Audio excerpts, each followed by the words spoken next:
So you're telling me that you found proof of an unfound dragon hoard? Are you kidding me? What if that's true? Oh my God, you're so crazy. Don't up. And I inspire you. Perfect. So that is a natural 20. Wow. It's 150? And then he sees all of the bags with you. He's like, 200. 151. 201. Wait, he's going up. I'm sure it's fine. I'm sure it's fine. I'm sure it's fine. Yeah.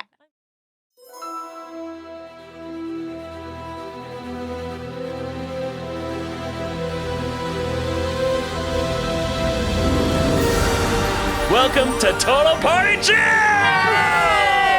Oh.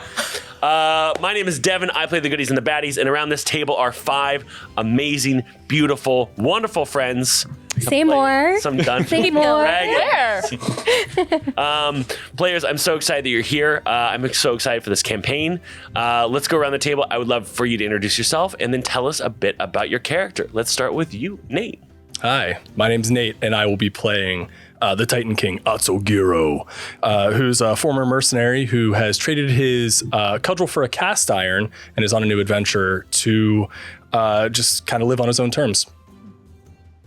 Hi there, my name is Lindsay, and I will be playing Jacqueline Twill, better known as Jack, a true jack of all trades and a human bard. She is desperate to make her mark on the world, but the history books shouldn't count her out just yet. Hi, my name is Darren Wood. I will be playing Alette Barrow. She is a paladin in the Church of the Goddess of Love, and she is hoping to get back out there and find herself by reclaiming the glory of her old adventuring days. I'm Isha Mehta. I'm playing Ahana Vonder, a young elf woman from a noble house in Moen. She's here to have a good time, spend a little money, and definitely do some drugs. Hi, my name's Rahul Vora, and I'm playing Nile Garanmore, a young dragonborn wizard in his mid-20s who is trying his hardest to get published and gain the respect of his academic peers, but has been struggling with rejection. Oh, I love it. Now we start our story on the road from Valika to Bridgevow. Our story starts with Jack and Atso on the road guarding a caravan. A few days ago, they had lost all of the money that they had saved up and they had set aside and are forced to be doing some lowly adventuring work. As the caravan kind of crests over some of these hills, the two of you are walking alongside it. Obviously, you can't ride on the caravan as you guard it, so your feet are aching. There's a bison that's pulling it. The caravan is full of food, grain, some ale. Go ahead and give me a perception check, the both of you. Ooh. Plus 9, 15. Ooh, 15. And I got a 16, 16. which is one better. Okay, I quit. So you do notice that one of the wheels on this wagon is has broken off its safety regulator, so the wheel is slowly moving off the axle. Oh, good sir, could we please just slow down the caravan? I've noticed a slight issue with your wheel over here, if I could be of some assistance. He kind of just looks at you and kind of pulls back on the reins. He has spits out. He's got some chewing tobacco and spits it out on the ground and just quietly looks at you. So, I've noticed right here that your back left wheel seems to be coming off of its safety regulator a bit. If you might let me just reposition it, then we can be on our way. Off to Bridgevow, nice and quickly. Mm. I think that means... Is that a yes? That's... Okay. Seems and so I like stood yes. Okay, so, also, we'll put the wheel back in. Yeah, I'll take care of it. Are you going to try to fix it? Yeah, I'm going to try to... Okay, have you ever worked with wheels before? No. Okay, great.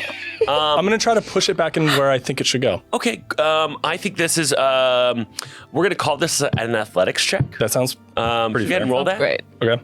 Ooh, that's not very good. That's an 8. 8. Yeah, so as you're pushing, and you keep kind of pushing further, and further, and you hear a snap as you've broken the axle off, and the entire wagon goes onto the missing third, where the third wheel would be. You see the country bumpkin farmhand. He just kind of like rolls off onto the side, hits the ground, and he goes up. He lands in the mud. He kind of wipes some mud out. He's like, "What the hell happening here? I thought you were gonna fix the wheel. You break my wagon." And his eyes go wide, and then you hear the running of horses, and you see another caravan coming up behind you on the trail, like something out of hell. What comes out of hell really fast? It's a bat out of hell. I need both of you to roll me a dexterity save. Oh, That's so funny. And they're like dads standing in front of them. Like, everyone's pointing at the car. 9. 9? 11. 11. Okay, you both are taking damage right off the bat. So you're both going to take 4 points of damage. Okay. As this. Sorry. I need to roll that twice more. No, you don't. No, I what? really. Okay. That's bullying, 10 Aaven. points of damage. What? That's. I feel very As attacked. the other wagon that's coming through, the person on it is just frantic, and you see that they have in their shoulder two two arrows coming out of their shoulder, and they're kind of bleeding out. And they hit your wagon, it shatters it. And you see that person fly forward. Behind them, you see two people riding up on elks. But these elks are strange. They are black fur, and they have kind of like this black coating on their antlers. And both people that are riding these elks are masked, completely cladded in black, and have arrows out their side. And they begin to fire at the two of you. Roll for initiative. I'm just an innocent bystander. Jack, get back. Oh, nat 20. Ooh. That's a 23. Friendship. Jack, get back. Does not get back. No. 20. 18. 18. Okay, so the two of you go first. As they ride up, they both are just essentially letting your arrows loose. As you know, they realize the other person has kind of flown forward. One of the arrows does pierce the country bumpkin. Your caravan rider.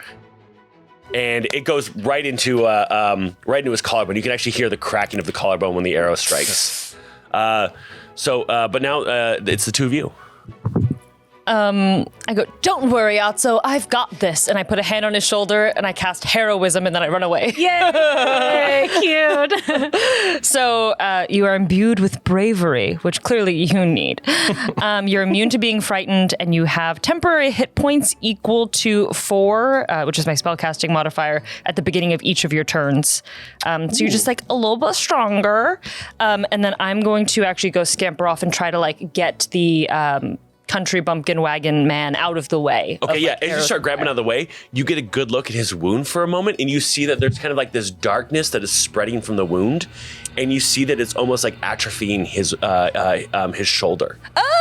Oh no! Don't look at me. And another arrow like right next to the wagon that like almost right by your head. Okay, no, look at me. We're gonna look at me. We're gonna go over here. Well, now you don't have to. The wheel is a less big of a deal now, right? Come over here. And you kind of pull him off to the side. You see then as you get behind the wagon that had been run into it, the person who was driving the wagon that hit yours, he's like trying to crawl away, and you see that his shoulder also looks like it's atrophying from the arrows that he has been struck by. Okay. I'll probably try to sort of make my way toward him a bit too, but... Roll me a dexterity save to kind of go over and grab him. By the way, Dark Wound, great band name. Ooh, hell yeah.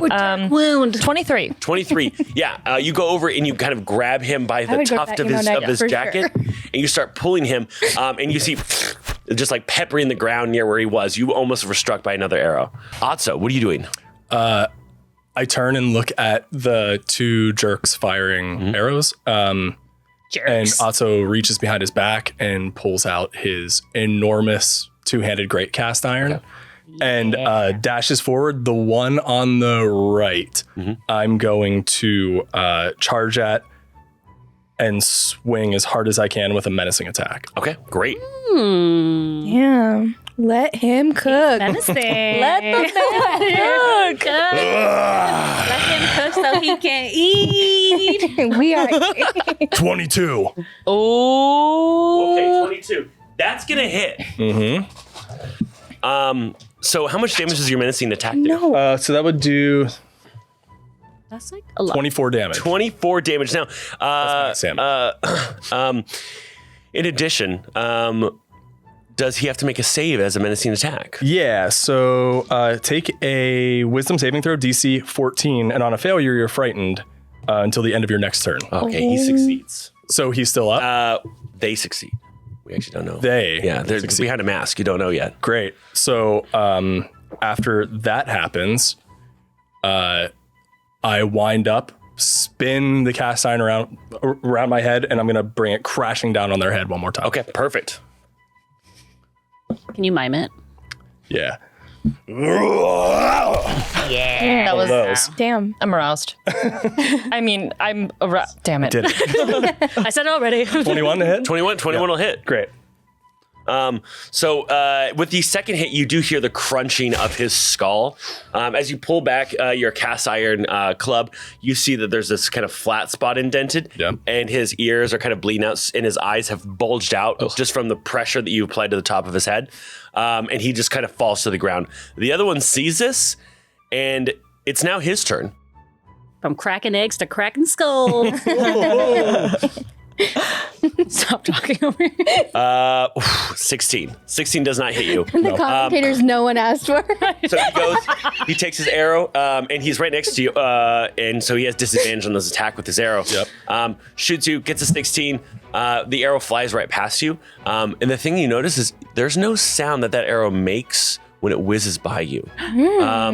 But at that moment, when they realize that you've also felled their friend and they've missed you, you see him look afraid, and immediately takes his hand like this and then covers it and then parts them, and he begins to just vanish in a plume of smoke. Is the mount still there? The mounts are still there, yeah. Okay. I'm going to, I want to grab both the mounts. Okay. And their cinches, I guess. And they can reel back, so I'm going to hold tightly onto them, and I'm going to wrap it around, I have a longsword. Okay. And I'm going to like stick it in the ground as hard as I can to keep them in place. Right. Jack, are you okay? Yes, I'm down here. These people have black stuff. Don't get hit by the arrows. One is dead and one's gone. Oh, I've done wonderfully then. Okay. As Jack kind of comes out from, kind of peeks out behind, you come over and you see the one dead body, the other one obviously missing, and then the two mounts that have essentially been affixed to the front. You also hear the hooves traveling away as the bison that was attached to your wagon has just kind of run off. Well, I kind of look around the road just to see, this guy was running away. There are clearly more people that were in pursuit. Are there any more than just these two men after this guy? I could just ask, hey, this guy that's was riding in the first wagon. Yeah. People were chasing Black Arrow. I'm like, who was chasing you? Why were they chasing you? Are there more people coming? As you go over and you go to talk to him, you realize that he has completely atrophied. Oh, no. And then you look at the rider you were with, and he has also completely... Okay. And Otto, so as you're still, Otto is just pulling things off the road and is just nodding. Jack isn't helping. Jack is standing Not on the road, anyway. pretending to look down for more people coming, but it's the equivalent of a construction worker watching another guy dig a hole. I imagine doing these. No one's coming. You do notice though that the person that crashed into your wagon, there is a key ring around their waist, and then you do remember being paid the small stipend before you left, and you see that coin purse that you were paid out of is sitting on the person, your country bumpkin driver. Well, if I do recall the wording, it was escort the caravan to Bridgevow.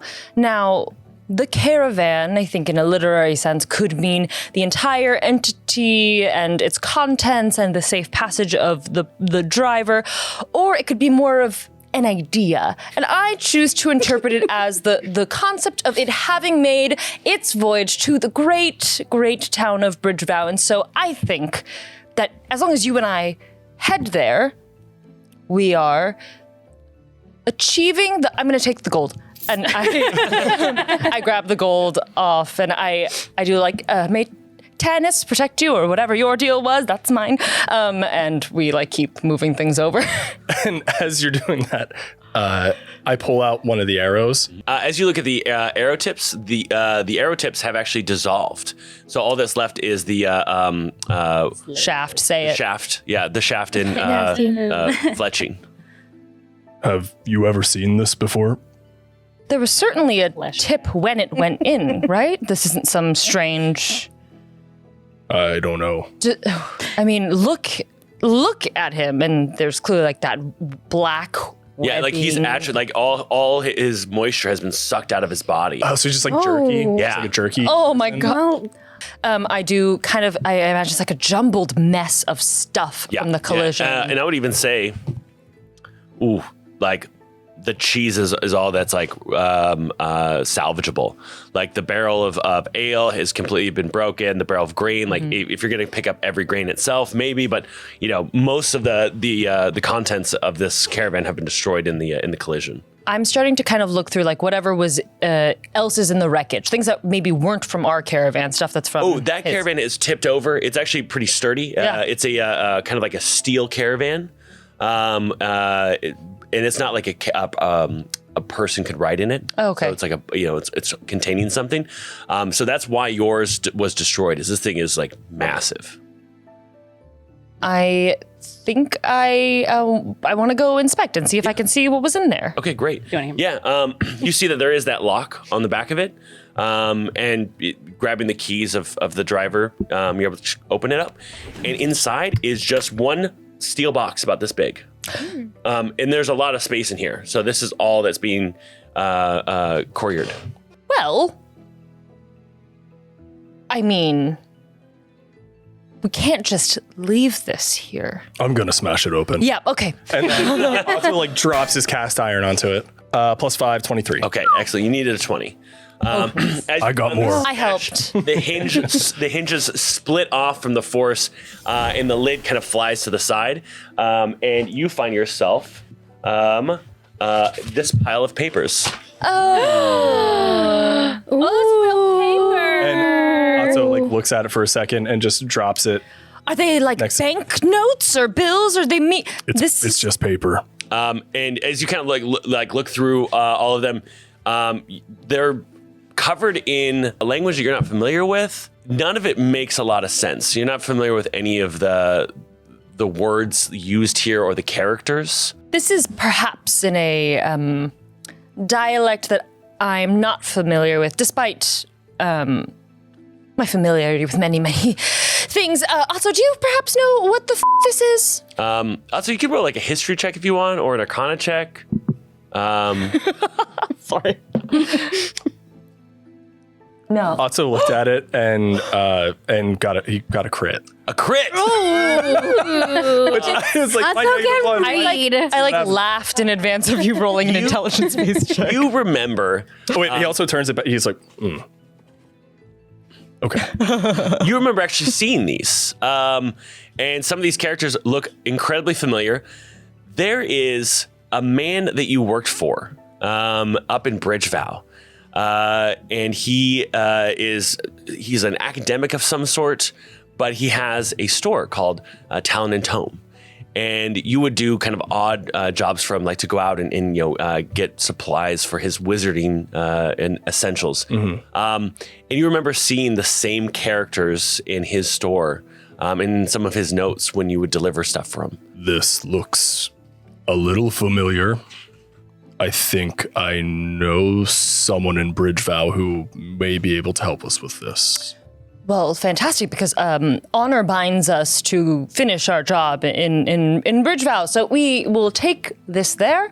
Maybe we put it back in the little metal thing, and I look at it. It's obviously like destroyed. Yeah, I mean the metal box. You could probably lift it up. Yeah. And you realize that you have these two elk. Yeah. So you could probably set those elk up to the caravan. Yeah, we're taking a caravan to Bridgemore. We are escorting a caravan to Bridgemore. Fantastic. It's a different one.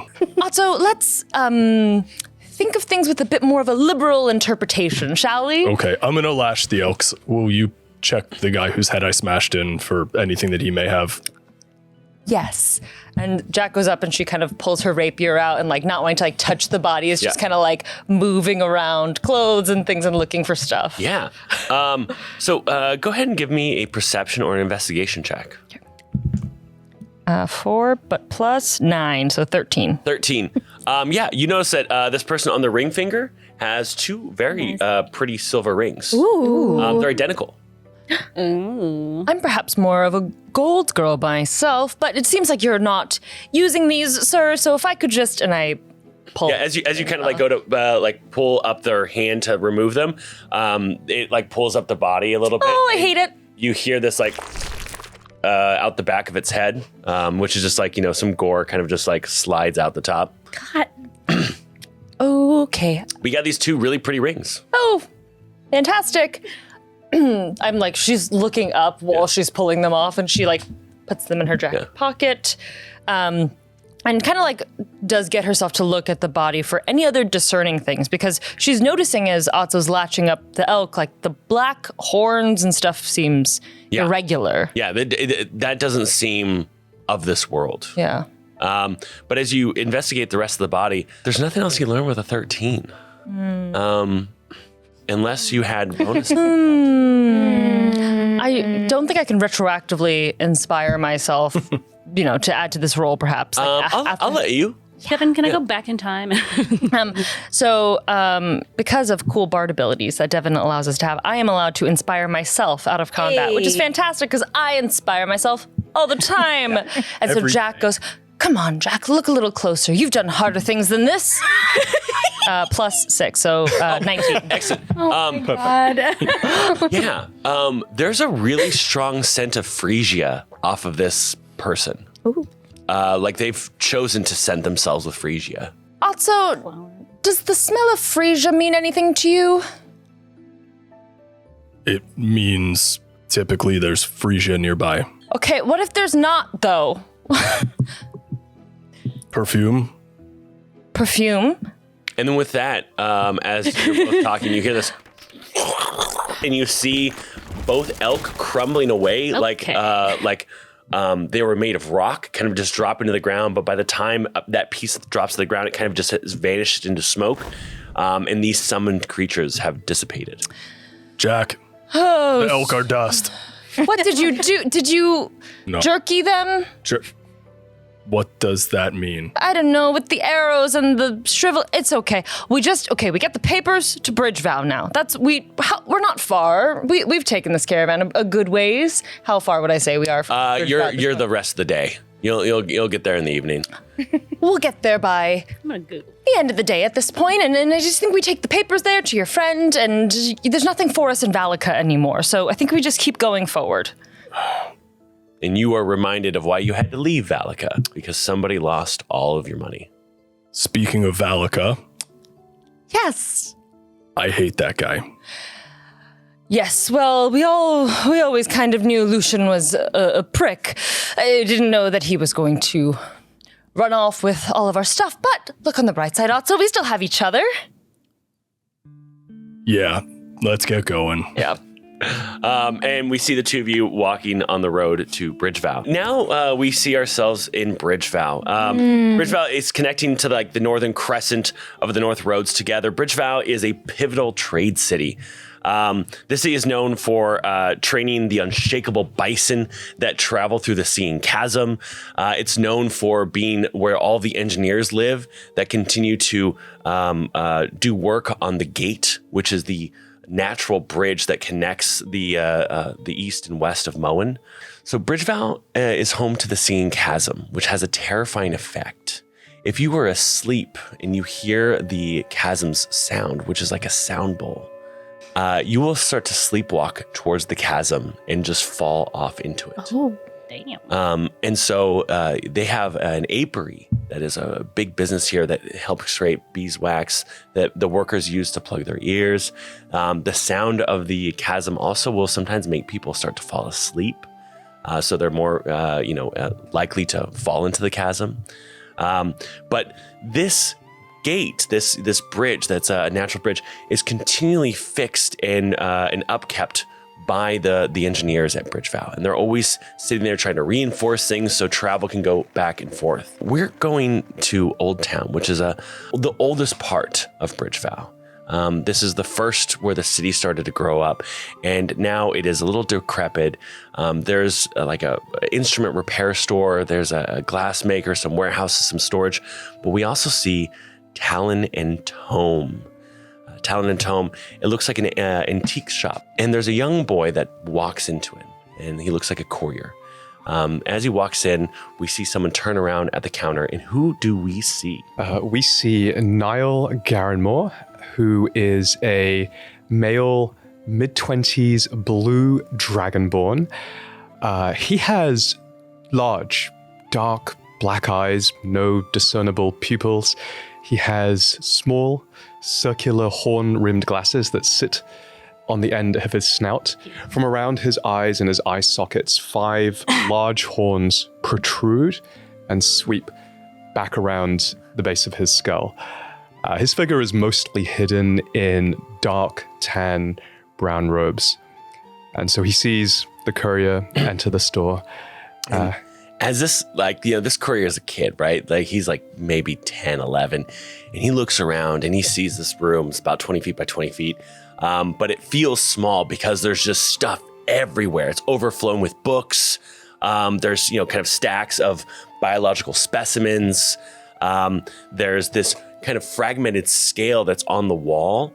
And the kid looks at it and he's just like kind of blown away. Almost like he forgot that he's here to speak with you. And then he turns around and he sees this glass, heart-shaped diamond. And he's just like looking at it, just like amazed. And he's completely ignored the fact that you were there. He's just taking in your shop with such awe. You don't want to stare at that too long, and you certainly don't want to touch the scale. Sorry, sir. Are you Nile? I am Nile Garenmore, proprietor of Talon and Tome. Oh, excellent. I have this for you. It's a message. A message? I wasn't expecting a message. And you look at it, and it is addressed to you, and it's from the Library of Oral. And he's like, "Thank you, sir." Oh, yes. Just give me 1 second, please, and I go back to my writing desk, which is absolutely covered in papers. There isn't really anywhere to write. I shuffle the papers around, and I find a little bit of change, and I give the boy a generous tip. Oh, thanks, mister. And then as you open it, you see that this is a letter from the Library of Oral, and it reads as follows. The Library of Oral thanks you for submitting your proposal to the Elune Historical Foundation. Your proposal has been reviewed carefully. The library currently has no interest in funding draconic history and will not be interested in exploring it in the future. Your request for funding support has been declined. Please keep this in mind for any future proposals, as they will not be accepted, reviewed, or responded to. I close my eyes, take the letter, fold it up, turn it upside down, and put it on the stack of other letters. Okay. And as we put on the stack, we see just like Library of Oldorin, we see University of Inza, we see all these different places that have kind of denied grants. And then for the second time in a day, you hear the bell ring of someone coming in the front door, which is twice in a day is impressive. And you see a tuft of fur, because to get to the front is kind of like a maze of stacks of books and papers. You see a tuft of hair kind of walking through, which you recognize immediately. Atso, come in. I was just thinking about you. I think I have found a new way to cook an egg. You're going... Wait. What is this? Finish your thought. Oh, so it turns out that when you're cooking, what really matters is the temperature, not how long you cook it for. So I think I can make a contraption that'll make the eggs very, very soft. You're Jacqueline Twill, I go by Jack. It's wonderful to meet you. Hello, I'm Niall, and what's a firm grip you have there? Is you a right-handed instrumentalist? Well, I use a little bit of both. I try not to over-specialize in any one thing. Oh, I see. What do you play? Well, like I said, a little bit of everything, and it seems like you perhaps have an opposite approach. And because she notices, like, everything is kind of centered around this one the dragon scale and The things like big that. thing is in here. There's a lot of paper and like Yeah. other things, but the kind of core, the gems of this place are a scale that is kind of behind glass, shadow boxed, and of course this beautiful diamond. And those are the two big things that are like obviously like have a little bit of room around them, are meant to be enjoyed. I see they've caught your eye. Quite a spectacular setup you have here. Here, come here. And I walk you over to the scale. Now, this is behind a shadow box for a reason, so don't tell her what's going to happen. Now, it's not a complete scale, it's a fragment of a scale, but, well, why don't you just go ahead and touch it, and I open up the shadow box. Jack kind of squares her shoulders, gives a quick look at Atsa, who seems unbothered, so she feels pretty comfortable about it, and reaches out a finger and touches the scale. So as you touch the scale, about 10 amps of current surge through you, and if you're unlucky, your hand will contract and grab it. If you're lucky, you're not going to grab it. I'm going to say roll a Constitution save. Oh, nice. 10 amps, like she gets like 15. 15. Yeah, so it's enough that makes you kind of pop back. What is your passive perception, Ozza? Okay, it's 12. So with this, you bump back as well because it's so tight that you jumping backwards just an inch or two is going to knock into Atso. Atso, there is a pile that is about to fall because you've kind of bumped into it. I need a dexterity save for you to kind of like catch this pile before it just kind of crushes downward. 5. Yeah. Okay. So we see this pile of books, papers just kind of crash and then begins to crash another tower of things. As you go to like stop more of it, there is a bottle of something that is falling, and that falls right on top of you. And it just coats your fur. It was a rending suckle, which is has the same properties as a skunk's spray, but not the same smell. And what I mean by that is there's an actual chemical composition that makes that smell last so long. And so this is like an entire bottle of perfume being dumped on you, but it's going to stick there for like a week or two. Axe body spray forever. So as this all happens, even hotter. Otso looks at Nile and kind of like shrugs, and I want to reach down and pick up the bottle. Okay. And like the little remnant of it, and I kind of want to just like dab a little bit of it on my tongue. Careful with that. Yeah, it tastes like honey, orange blossoms, and a hint of vanilla. But now that you've dabbed on your That's tongue, going to stay there the for a next while. 48 hours, you will have no other flavor profiles you can taste. This is wonderful. I tried to tell you. Fortunately, at least that's not priceless. That seems good. Are we okay? I'm okay. Are you okay? It was, dare I say, electrifying at the risk of being a little cliche. The first time I touched it, it made my fur stand on end. I would rather like to see that. But, aside from that, wonderful to meet you, Nile. I see you've got a wonderful, though dynamic place here. I think we have something we wanted to show you. Oh, okay. Well, I was going to tell you a bit about... well, that looks interesting, but I was going to tell you a little bit about the scale. I closed the shadow box. That's from, a dragon, Stormbreaker. Do you know Stormbreaker? I don't. Oh, so exciting. He could create tempests just by flapping his wings, and when he would roar, he would hurl down bolts of lightning, and it's one of his scale. I mean, it's a fragment of if it was a real scale, you would be dead. We would all be dead. It has the making of a wonderful ballad or song, though I will say that the dragon stories have been kind of played out. So are there other interesting historical things that you're an expert in? Oh, yes. Come over here. And I take her to the big glass diamond. This is about 10 times the size of a humanoid heart. Not real, of course. This is not really a diamond, otherwise I wouldn't be running this rinky-dink shop. No, this is a replica of the heart from Stormbreaker.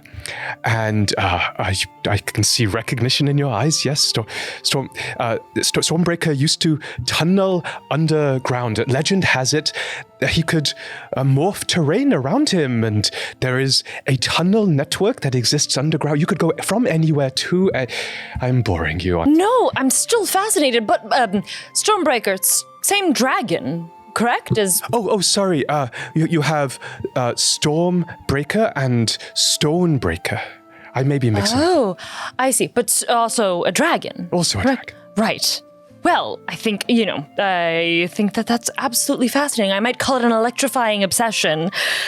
See, Jack always kind of has a quill and is writing things, and on her paper she's written sea of parchment, waves of words, a man sits alone, electrifying obsession. Like she has like all these little phrases written down, and she's just nodding, and she's like, I do wonder, maybe there's something here. Yes. Sorry, I didn't mean to get in the way here. And at this moment, you recognize on where the wall, where the shadow box of the scale is, there is some of those same characters that you saw in the sheets of paper you found. And then underneath it is a common word that says Stormbreaker. And so you start putting together that this is where Atso has seen those characters. So I dare say you were right, that we are in the right place, and maybe I do need to hear a little bit more about this Stormbreaker after you. I think you. Yes. Here, we read this. What have we here? For those of you at home, the paper feels fantastic. Oh, this is very nice. So paper. nice. Oh my God. It's almost as if other people are holding it at the same time. I feel a magnetic pull on it. Wait a minute. Where did you find Atso? Where did you find these? We found it on the road here. You didn't just find these on the road. No, this is ancient draconic. No one has written in this script. Oh, on both sides. No one has written in this script for thousands of years. Can you read it? Not off the top of my head, no. We're going to need my private dictionary. It's a dictionary. It's really just a handful of notes. And I go over to the wall behind the scale of Stormbreaker, and I pull off just like a loose sheath of papers, and well, I guess we should decipher this, right? That's why you're here, right? I mean, I have to decipher it now, right? Yes. Good. Okay. Good. Okay. Okay. So we go over to my writing desk, and I collect all the papers. I sort of nervously stack them in a pile and put them in the corner of the table. And don't mind those. Here, we're gonna split these up. You take some. And you take some too, and just like spread them out, and we can start deciphering them. And you see the dictionary pulled out, and it's really just like a loose leaves of paper. It looks like the scrawlings of a madman, and it's not bound or anything. And it's kind of spread out to help start, translating some of this. Perfect. Atso looks at Jack's pile and is like, here. And sets them down, and is just gonna go wander around the store and look at things. Also, I might also remind you of our onyx horned friends and their traveling companions, and that there might be people looking for this little discovery of ours on the road. Might it be best if Nile closed shop for the day? Nile, can I lock the door? Yes, that sounds like it's a good idea. Wait a minute, you are being followed? No, I wouldn't worry about it. We rescued a poor man on the road who happened to be traveling with this, and with his dying breath, he said, please take it. For he was being followed by two rapscallion scoundrels with arrows of poison, and we them off rather bravely to bring these here to you, and so I just think maybe we lock the door. DM, do I feel like she's lying? Yeah, I mean, a little PvP. Yeah, let's do it. And roll a deception check and set the Oh DC. my God. I feel like Jack is a relatively good liar, and even if just using like my spell save as a benchmark, it's like a 15 or 16, so 15. But yeah. or DC is you mean what I roll yeah. here? Okay, 17. 17. Well, even with my +2 on insight, I only rolled a 9. Wow, this all sounds so true to you. This sound like you are bought in 100% on the fact that like this seems to be some like great deed that he's doing. Well, I don't get out very much, but it's honestly doesn't sound too dissimilar to many of the adventures Atso's been telling me about. Anyway, this seems much more interesting. Yeah, just make sure nobody comes in, okay? Okay. So Atso goes out and locks the door and then looks at the bell and just like rips the like so nobody can ring the bell, and then just drops it on the counter. Okay. This is okay. This is good. Okay. Okay, this is ancient draconic. We're going to have to translate it. This one is Azurian. Today we would say oblivion. She could manipulate time, and this appears to be a description of her final battle. Says here she was slain at Mount Colossus. Very sad tale. I would have loved to have seen her. Okay, next one. Okay, this one is Aceladrix. Yes, that's ancient for Stormbreaker. You've already met a piece of Aceladrix. He was slain unfairly, I should add. That was a very sad story. But he was slain by House Silverthorn at Tidesbane. Of course, the Silverthorns got massively wealthy as a result. He mostly just talks to himself. Okay. Well, correct me if I'm wrong, Nile. All the slayers of these dragons end up being wildly wealthy. Is that not right? That's absolutely true. It's bloody thievery, if you ask me. I mean, imagine that you spend your life collecting property, and these are things that you own, and in your home, someone comes to your home, and they don't even knock on the door, and then they come in, and then they just kill you, and then they take all your stuff, and now no one else does that to them. Were to respectfully, do dragons' caves have doors? Secondly, how did the dragons then go about amassing said property? If songs, of course, prove me right, I don't think that they employed too different of a method of acquiring said property themselves, such as murdering a lot of people. Okay. First of all, it's a metaphor, okay? Okay. I would have expected you to understand metaphor. Secondly, next one. Wait a minute. This makes no sense. There's this difficult one to pronounce. Melantenix? Malanentix. That means devastation. Says here he? No, she? It. Says it. Says Malanentix was slain at the Pale Plains by Yorick Pale. But that makes no sense. Yorick Pale? Well, no. Devastation is a metaphor. Right? Devastation is the chosen son of Kralavadrek, the god of dragons. But it simply means that he doesn't choose peace, he chooses devastation. This is talking about devastation like it's an actual dragon. I'm sorry, one more time? Just one more time for Atso. There's a certain number of greater dragons. We appear to have, and I'm hesitating because I know this sounds crazy, we appear to have an extra dragon who goes by the name of Devastation. But devastation is a metaphor. It's a metaphor for annihilation. It's a metaphor for war. It's a metaphor for everything that Kralavadrek believes in. But it says Devastation was slain by Yorick Pale. I haven't even heard of a Yorick Pale. I mean, everybody knows that when you slay a dragon, you steal its hoard and you found a city and you go on to be generationally wealthy. There's no Yorick Pale. I know I've already proven I'm perhaps not the best with metaphor, but if you're saying that this is maybe, in fact, a dragon, and that this dragon was, in fact, slain, then the usual thing that happens is dragon money goes to Dragon Slayer. But we don't think we don't.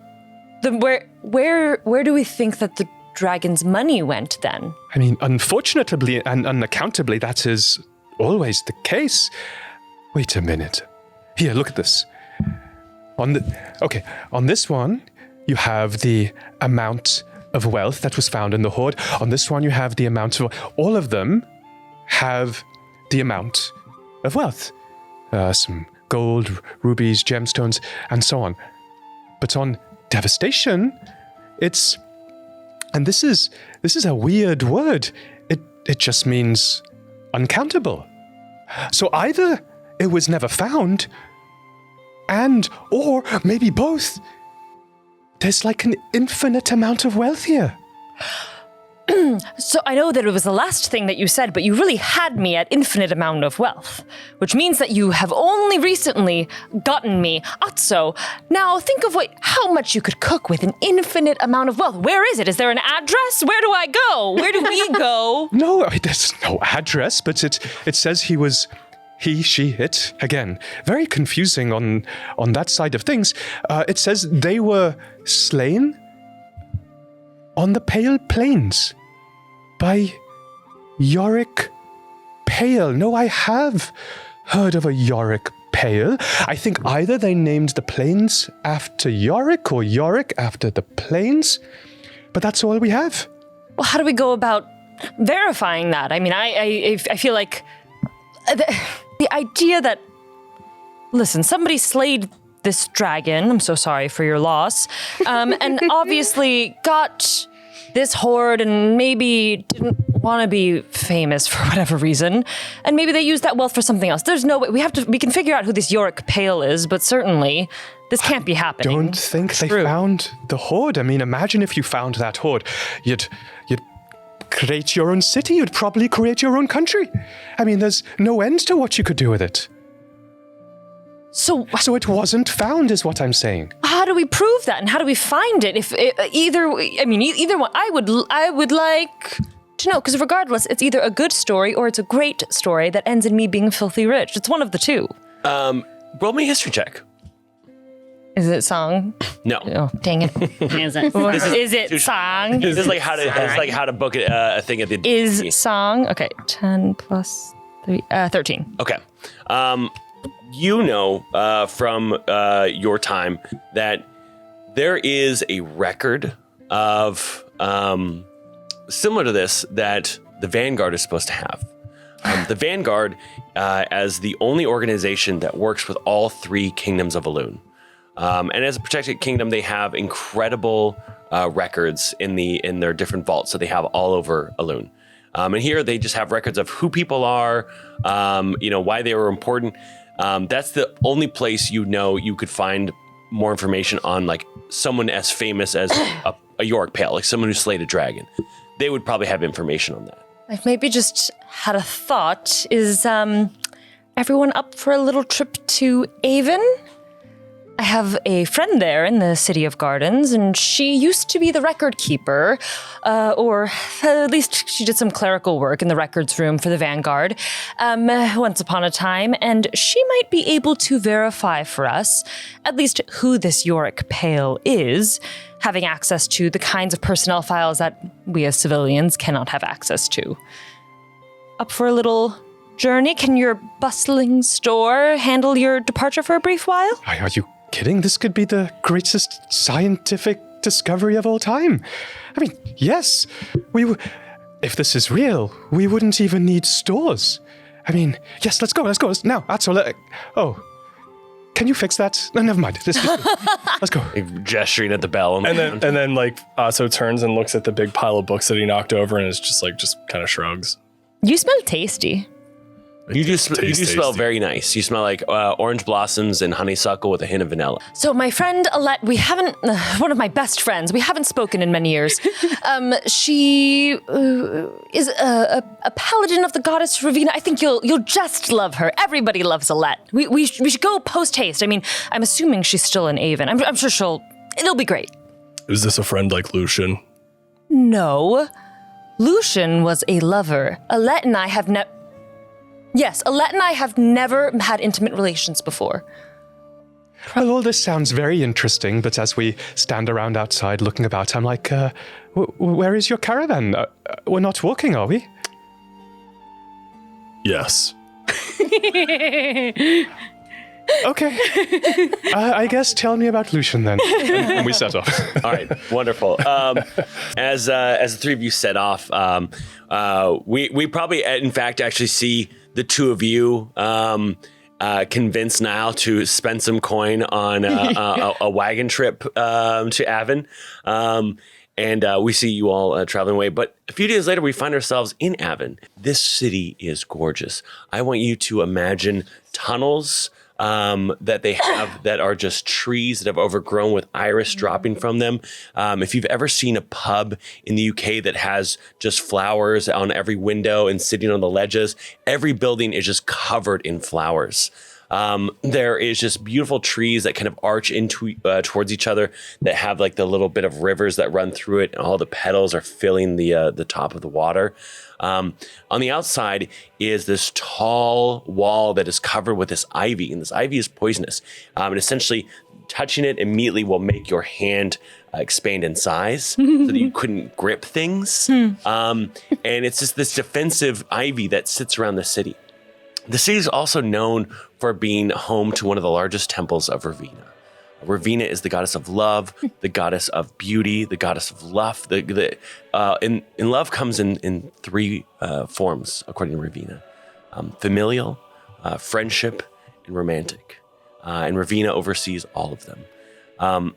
And we go through the city, and the beautiful temple of Ravenna has dozens upon dozens, if not a few hundred people sitting inside of it. And they are all quietly looking upon the altar as a ceremony is happening. We see these two young women, their hands bound by a ribbon as they look into each other's eyes. And we see a paladin who's overseeing a ceremony. We see Ailette delivering the final lines of this marriage. All right. Well, you see Alette. She is a 6'2" sage green skin with little tusks underneath. She's huge. She's buff, but she's girly. Her hair is done. She's wearing a lot of makeup, and she is officiating the ceremony. All right, everybody, we are so blessed today to be here in the love of Ravenna to officiate a ceremony of two people who are joining in a ceremony for eternal love. And we, do you, Jennifer, take her to hold forever, to always, I'm sorry, be true, be true to each other, and commit to working things out, no matter what happens.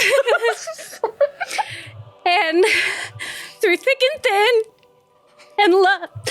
Do you take each other to be each other's wife? Yes or no? We see off to the side two of the mothers of Ravenna, and those are usually people that are part of the church but are accelerated in age. Your mother in the church, Minaj, and she looks at the other mother and says, "I do think maybe it was a bit too soon to have her start to initiating ceremonies. So I'm gonna. This one's gonna be on me." They're responsible. I can't get over it. Yes or no? Are you gonna do it or not? This is on me. I should have maybe started a smaller ceremony rather than nobility. And Alette's smiling. It's like a tear rolling down. and Jennifer and Stacy look into each other's eyes, and they both at the same. And they're so in love and so happy with life that they can't even clock the you coming out. You guys are really cute together. And they both say yes breathlessly at each other at the same moment. And you hear this kind of sigh of relief in the audience because they all picked up on your unhinged. and they both, Stacy grabs Jessica from the lower back and pulls her in, and they kiss in this beautiful moment. And then you see the illusionist wizard that is hired for the wedding, and their hands just discreetly and you see flowers just shooting up in the air, doves flying out, and then a little bit of dancing lights coming on, and then they kind of they lift off the ground like simply irresistible as fog kind of stirs beneath them as they turn, and then they both kind of greet the audience as wife and wife, and everyone begins to cheer. But as they cheer, you see one of the clerics of the temple kind of infuse a little thaumaturgy into the room, so everyone's clapping gets louder. And then you see a little bit of mist come through, and the mist has a scent to it, and that scent is roses. And so now that they've united, the flower has bloomed, and their love is now one. And the people are crying. They're so excited as they kind of float down and they walk out. And the room begins to kind of move towards the back garden area for the reception. When they first kiss, her face, you can just see falls, like total heartbreak. Yeah. But then once the spectacle happens again, you see her kind of get wrapped up in it again and be like, oh, this is beautiful. And why she loves Ravina, and she loves love. And plasters a smile back on her face. As you kind of move to the garden patio as well, all the tables are set up. People are having drinks. There's these 4 gnomes that are up on a small stage playing music, and everyone's kind of dancing, and it's just starting with that the bubbling energy of a wedding. And you see one of the gnomes be like, "All right, everyone, are you ready for the first time ever? Stacy and Jess Samash!" And everyone just claps and moves out. And you yourself, you're kind of sitting down at one of the smaller tables at the back, just by yourself, and you see Minaj. And she's got one of the kids, and they're all dressed up. It's like the little boy, and he's got his like nice tie on and his like little suit. She's just like holding him, and she comes and sits down next to you. Oh, aren't you adorable? Look at you all dressed up. Hey, 5! Yes, you are. You have cake? It's over there, right on that table. I'm not supposed to have it yet. They said not to touch it. And you see them like someone's painting, or not painting over, but they're like glossing over a hand mark on the cake. And you see that Minaj has like cake on the shoulder that she's like holding the kids. Like, oh no, now we're not going to have cake just yet, are we? No, we're gonna wait a bit, and you and I are gonna hang out, so you don't become a cake monster. Ha! Kind of looks. So she sits down next. She's like, "Darling, you've got to talk to me. You seem like you've been in this slump for years now." I mean, I wasn't expecting it to hit me all at once, but if I'm being honest, I haven't really felt like people in this church have had my back. I've felt like I've just been doing the same thing over and over again, doing what I'm supposed to do, doing the right thing. I did the right thing in my marriage. I'm doing the right thing in Ravina, and I just feel like I'm in a total rut, and I don't know what's going on. I'm talking a lot, but I'm like really losing it right now. You know what I mean? I don't think I realized that until like today. And she grabs your hand and holds it, and just looks into you, and then you hear from the kid, like he's just making sounds, and she kind of chuckles. Was like, "Listen, darling, you can't let it eat away your life. You're gonna have to look towards new things." What am I supposed to do? I feel like I'm losing my faith. I mean, it's about love, right? Everyone here is in love, and he cheated on me. And everybody here knows, and I feel like I'm the only one who's pissed about it. Darling, listen. We have all given you all the support we can, but it's been quite some time now. And yes, you weren't meant to be. It wasn't the love that you were seeking.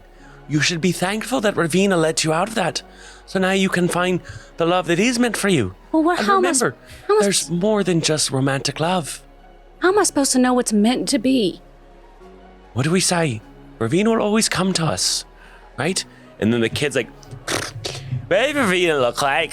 "Well, young one, Ravina, she doesn't look like anything. She always comes to us as something we love. She could come as your mother, or she could come as a best friend, or as your future husband and wife. Oh wow, wife or husband. I want my best friend Darren. Well, your best friend may come to you as Ravina, and she'll always smell of fruits and flowers, so you'll know it's her. What? Yes, that's right. You can always tell Ravina has been near when you can smell her flowers. Can I say that in that moment, you hear like a crashing platter off and somebody yelling, "No, my friend works here. She's like one of the paladins of Ravina. She's like my best friend. Her name is Alette. You have to I don't care if there's a wedding. You have to let us in." Mother, you said to look for signs of Ravina. A friend?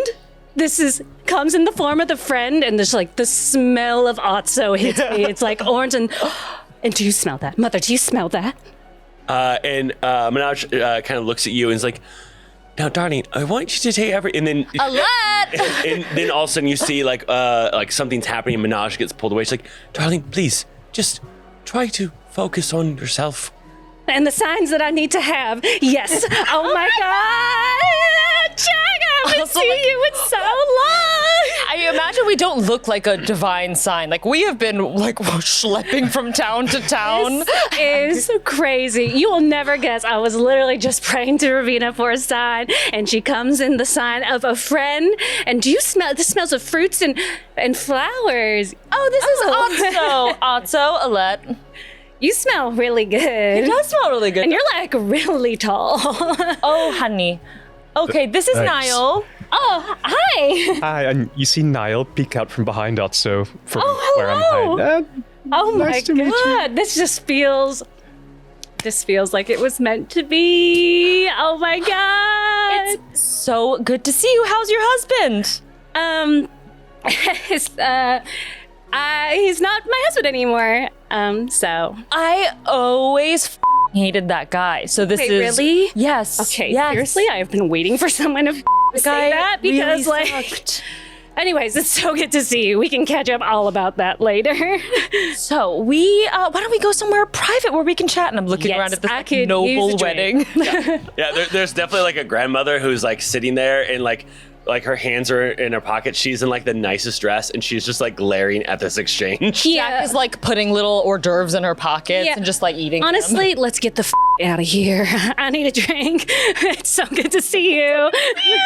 Ideally, the most private place you have. Yeah, there's like I have like a little office. So Yeah. We go to your quarters. And since you're no longer, with your husband, you've kind of moved into the church quarters. sad. Way to rub it in, Devin. Sad single bed, just like. Yeah, and so like it's like this is the most private place you have, and it's because the roommate that you share with is at the wedding. But now you have at least 2 bed edges to sit on, along with the 2 seats for the desks in your prayer books. Just a Welcome to my humble abode. Mind you, for anyone else, like this is like a 30-year-old that ends up going and living on campus. Yeah. Like Yeah, I'm like early 30s, living in a dorm, just like this is my humble abode. It's temporary. Only been a couple months or like some months now. I don't really know how long. It's temporary. So what did you guys want to do? Private? Why private? Well, so, as you 2 know, and I've mentioned to you on the road, Alette and I used to go on quite a few adventures. Oh yes, the glory days. Whether out on the town or gathering some coin, killing Slaying it, it. and some people. I don't know. I will say it was very exciting. But Alette also, in her former life, worked in the records room with the Vanguard. And Alette, we think some of your expertise may come in handy with something that we found here. And I have to ask for the utmost discretion because, I mean, we don't think what we found is real. But if it is, discretion is going to matter. Nile, do you want to take it away? I was just going to respectfully disagree. What we found, if it is real, which I think it is, which we think it is, could change everything. I mean, everything. This may not look like much, although you can probably tell it's draconic. This is The, Narrator, she couldn't. this is basically a ledger of the 12, because there are 12 great dragons. No, there's 11 great dragons. No. There are 12 great dragons. There was one unaccounted for. Goes by the name of Devastation. Wait, The son of Kralaverdek was slain, I know it sounds weird, on the Pale Plains by Yorick Pale. so you're telling me that you found proof of an unfound dragon horde? Are you kidding me? Well, let's open our minds to what if that's true. If that was true, that would be like I don't even want to get ahead of myself. So you want me to go to the Vanguard and see if, like, York Pay? Well, I think we were all going. Hold on. So the records room, from what you know, is just a thing. Like, it's a bad job. Yeah. Nobody wants a job because it's essentially like a evidence room, or like a records where like there's just that one desk. Someone sits there, and if you need records, you check in, you grab what you need, and then you check out. Yeah. And the Aaven is one of the places in Moen that has a records room. There's only 6 of them, and there's 2 in each kingdom. Yeah. Okay.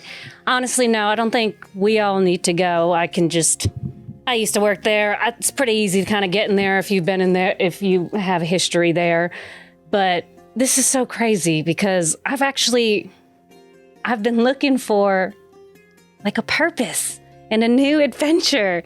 And it's like you dropped out of thin air. And if this is real, It is real.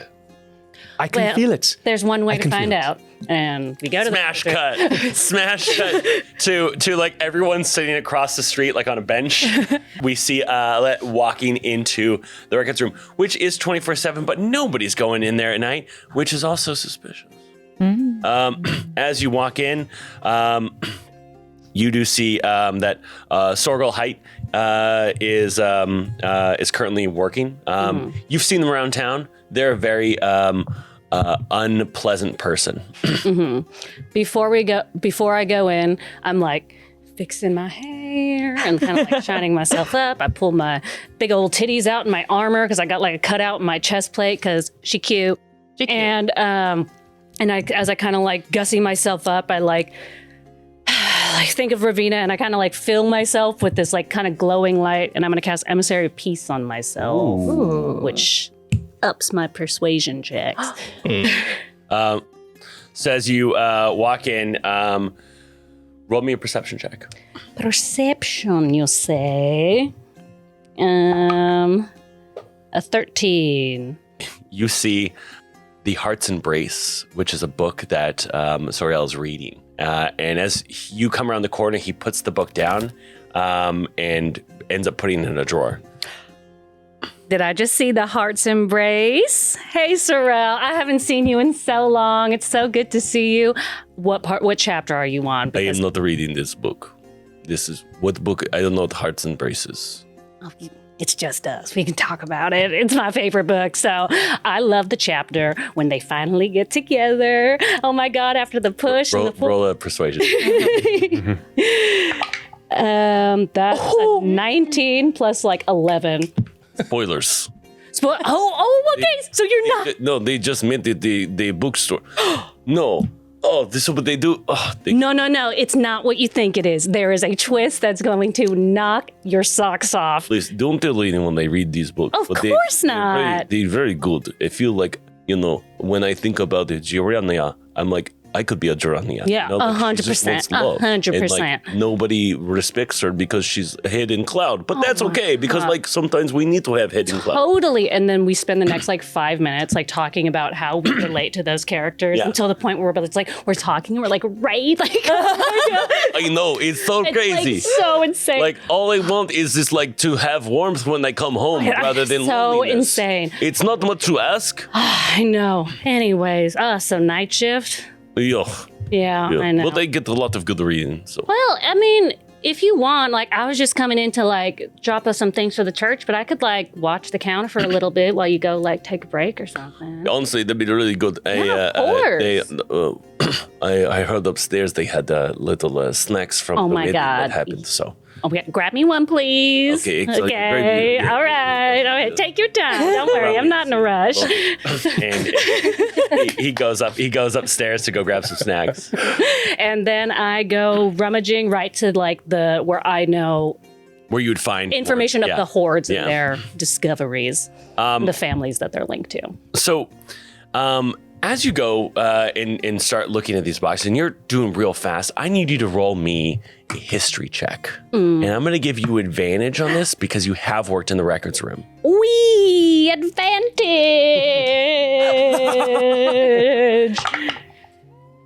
Ooh. Wait, no, I thought that was an 18, but it's a 10. Poop. So 13. 13. Yeah. It's a 10. So with 13, you find no information on this devastation. Okay.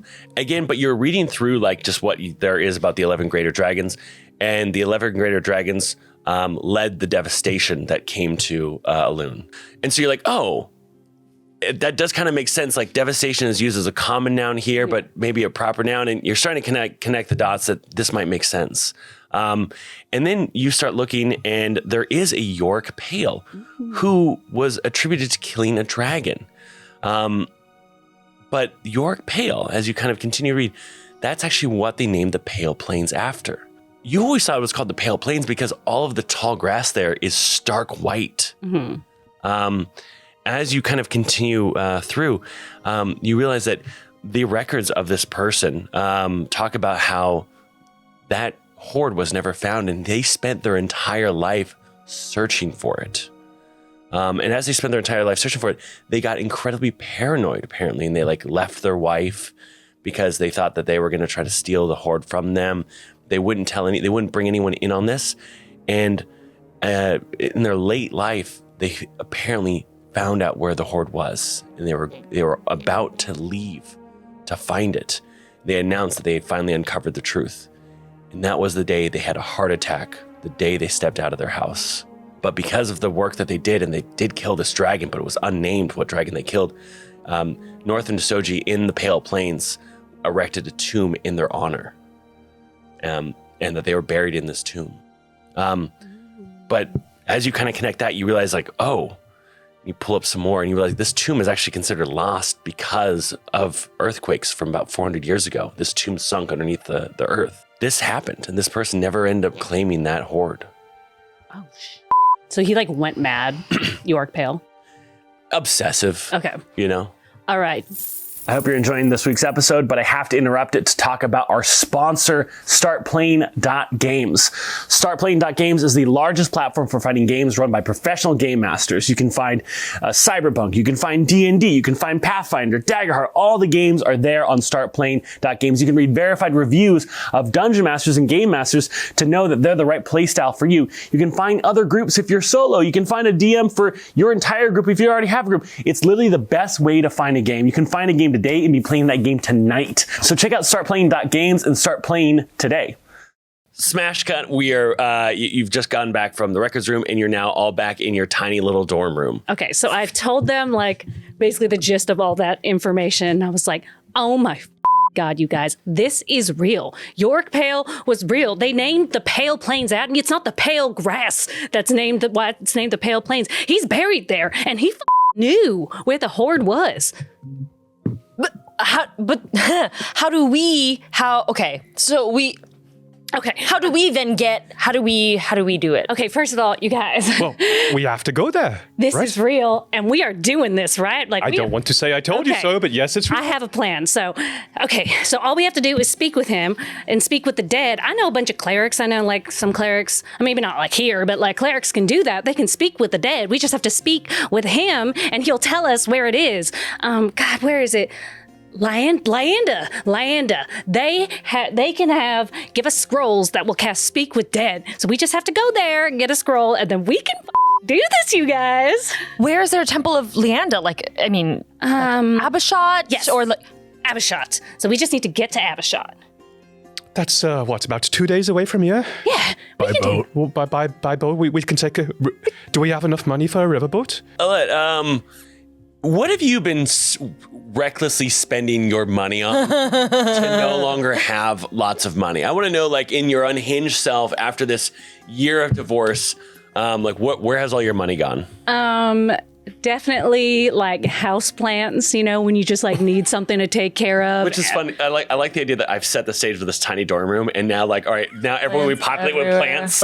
Like, it's like, yeah. So like house plants and like makeup and just like random, like, you know, a lot of self-care things. Yeah. Like expensive face cream. Yeah, in the bathroom, there's like just like 30 face creams, 30 of like the roller things. I'm taking care of me now. Yeah, just like tons of biotin.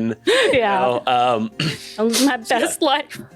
But everyone kind of like produces like what gold you all have, and between you have you probably have 12 gold between you, which is a sizable amount. It's not as much as the two of you used to have. It's mostly what Nile and Alette have. There's about 1 gold between the two of you. Yeah, sorry guys. Divorces are expensive, and finding yourself is also expensive. Taking care of you is expensive. But I love that you're doing it. Ex-lovers are expensive. Okay, so we're gonna go to Abishot and get a scroll. We have enough for that.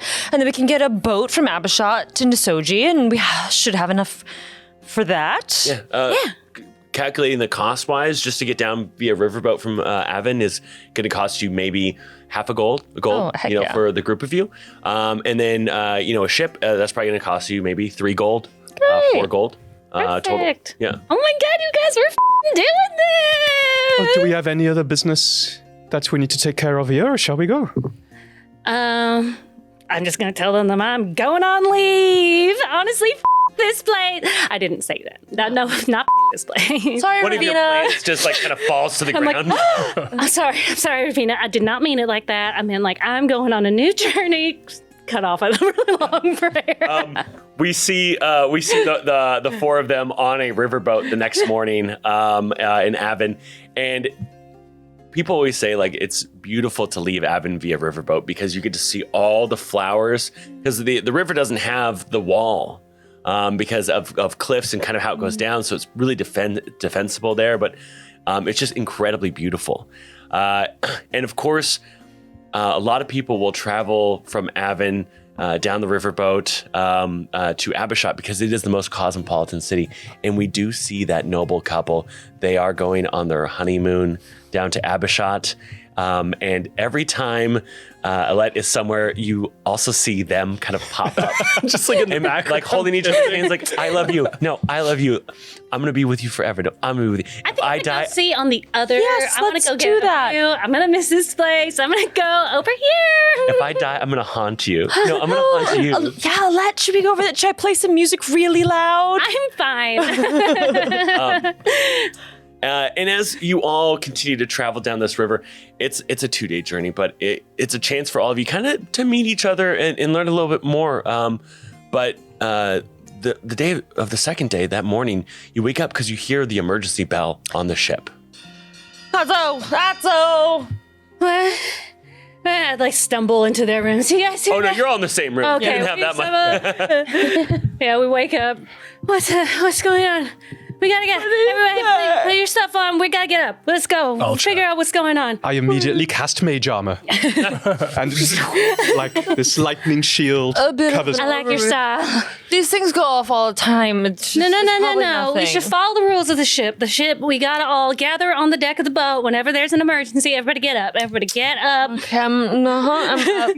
As you all walk up to the top deck, you see smoke, fires that have kind of been put out all along the coast of Abishot. It looks like the entire port has been destroyed. There are just number of people that are being kind of like taken away from the ports that have been injured. There's people screaming that you're kind of being hailed inward, and as everyone's kind of talking, you start hearing like, it's pirates, but there's a pirate attack? What do you mean there was a pirate attack? Like, and you see just a sea of destroyed ships in the port. And then you are kind of led off in one of the few docks that you can depart from. And everyone has this somber look on their face as there's just a number of dead that are like floating in the water. Ooh. I hope your friend is okay. What are you talking about? Clerics that we were going to get the scrolls from. God, I mean, is the Temple of Liana? I think they're inland or something. What are we? As you kind of continue walking forward, like there's just like ash, parts of ports have just ripped up. As you kind of walk around, you do see that there's like 2 ships that look untouched. And they're like kind of like clipper ships, little, fishing in coastal clippers. And you do see like hordes of people around it, like talking, like trying to, get the captain's attention as he kind of stands on a few crates. And just remind me, the Temple of Leanda is here, or Lyanda is here in Abishad. There's a temple everywhere. Lyanda is the goddess of death, and so most death rites are handled by her, like how Ravina, most marriage rites are handled by her. Okay. Deftly and expertly, and definitely readily. Should we go to one of those ships and like reserve a spot? Because we're gonna need one of those, aren't we? Looks like there's some stiff competition, but yes, why don't I see what we can do? You're the talker. And you see the ship captain. Yeah, okay, yeah, nah, not good enough. Not good. 50? Yep, okay, yep, you've got it. 75? Okay, 75. Yeah, you're 100? 100 is, yep. And people start going, I was like, got on you, sir. Okay, 100 tomorrow morning once they clear this debris. And he shakes the guy's hand, and the person walks off, and then you walk up. Hello! We are looking to charter this fine ship, assuming you're heading somewhere near where we're going, which is a place that I can absolutely pronounce. Nisoji. Oi, not going to Nisoji. Going up sunward. Well, do you know of a different vessel? Oh, yeah, probably that one. And he points out of the graveyard of ships. He's like, that one I think was going to Nisoji. And do you know of maybe any ships that aren't here in this harbor? You just get here. We just get here, yes.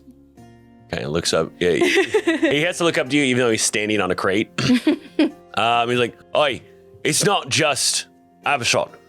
Sunward got hit. Zashalos got hit. Every port got hit today. May I ask if you know why? Something about pirates. They've decided that they own the seas. Anyone who wants to operate has to operate through them. So it sounds like the seas aren't perhaps the most hospitable place these days? Never have been. So in order to get to Nisoji, we have to go with pirates? Or by land, I suppose. I ain't working with no pirates, right? But if someone's on my ship, they have to pay my rate with my defense. And you see there's like a wizard that's leaning against there, and he's just like shooting stuff up in the air. If I may, good sir, what is the lowest amount that you'll happily take from us? I just promised that man over there the ship for tomorrow for 100 gold. 100 gold? And I cast Detect Thoughts. Yeah, and he's like, he says like, these people don't have any money. They're not even worth my time. 100? Well, with respect to the question that I asked, I cast Detect Thoughts. Yeah, that's what you hear. Okay, so I don't get a number back out. What else do you want to know? The actual lowest, so that would trigger a number in his mind. The person that he just made a deal with that he was talking to before you came up said that he would charter a ship for 100 gold. Okay. So 101. He has a 100 gold offer. Okay. 100. Well, when's the latest we could get back to you with, obviously we just have to move some things around, it'll be no problem, but, when do you set sail? I'm going to leave with him tomorrow morning, but if you can beat that price before then you got a ship. Well, fantastic. Well, we will do that, or my name is not Jacqueline Twill. My name is Jacqueline. Okay, great. And Vandal Burley. Wonderful to meet you. It was super good. This was good. Just checking you're not a pirate, right? Does it look like a pirate ship? And he points to his ship, and his ship is like a very modest ship. This man is definitely taking advantage of the fact that like his ship was saved. Yeah. And he's going to try to make as much out of it as possible. Okay, seems safe enough. To the temple? And with Detect Thoughts. Yeah. He's like, this person has never seen a pirate. Well, I'm sorry. how are we supposed to get 100 gold by tomorrow morning? That's like a home. Yeah. I don't even think I've seen 100 gold in my life. Well, it just so happens, one of my best friends, who I haven't talked to in several years, lives here in the city. I kind of forgot. And they're not really to be trifled with. They're a rather powerful sorcerer with quite a lot of funds and weight to their name. But they've helped me out in a pinch, funded a former venture of mine, actually a former girl band I was in, but we never really found harmony. But they could be up for funding a venture like this if persuaded in the right ways. But I might mention, they're not everybody's taste, so... Well, we're very persuasive. I wouldn't worry. We all seem pretty good with people. Yeah. I'll send word to the estate and maybe we can meet up at a tavern. Yeah. So I pen a note with just kind of the bare details, letting them know I'm in town. I have a business proposition for them, and I send a message off perhaps with a courier to the estate. Yeah, so you actually realize you're probably gonna have to go directly to them because couriers are like, they've been called in to help count bodies. So, well, that's a real day for that courier. I know, right? So I should just go to her house? Yeah, I mean, you know where the estate is. Yeah. It's... so there's the House Stars district, it's one of the greater houses. Your friend is from a minor house. Yeah. But you're going to start walking there and the streets are like quiet because like everyone has like gone to help at the docks. It is just like, and you hear a little bit of chatter like happened at Sunward late early this morning too. Like it was like 3 a.m., 2 a.m. Like the attacks all happened at the same time. Like there's some new weapon that the pirates have. And like all these like very intense stories that are just kind of like you're hearing as you walk. Jack is also like writing these down because she's like, dragons, old news in terms of songs, but pirates are the new dragons. Yeah. Pirates are in right now. Yeah. Pirates are very in. And so she's like writing down what she hears. And mostly, again, it's not for actual information gathering. It's for songs. As I notice her doing that, I say, well, some of the first pirates were dragons. I just kind of...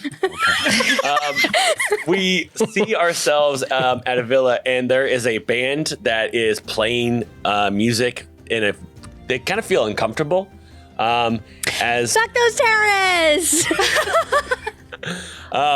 As like from the terrace, they can see like the smoldering port as they're kind of like playing music.